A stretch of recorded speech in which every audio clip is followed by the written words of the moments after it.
كل سنة في شهر 7 و8 أكتر من 2 مليون حيوان النوء بيهاجروا من نهر مارا في كينيا ويروحوا سهل سرنجيتي في تنزانيا، ومعاهم حمير وحشية وحيوانات تانية كتير.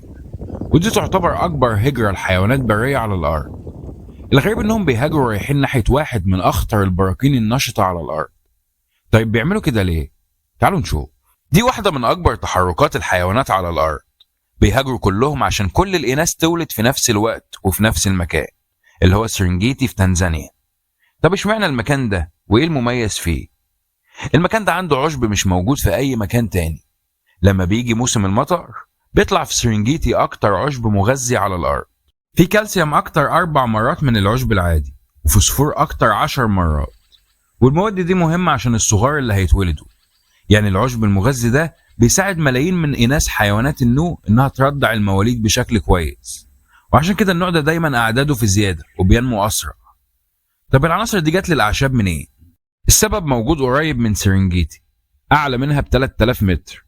واحد من أكتر براكين أفريقيا نشاط، أولدونيو لانجاي أو بيسموه جبل الرب.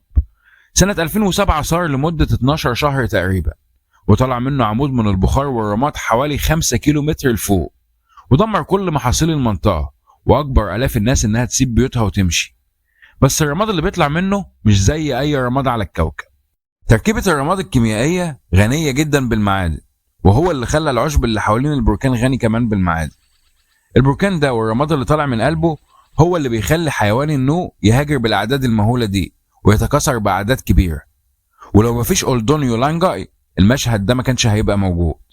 يعني البركان جلب الخير للمكان، بس ده من فوق بس. أما بقى من تحت فالبركان ده مش بس تهديد على مستقبل تنزانيا، ده تهديد على مستقبل أفريقيا كلها.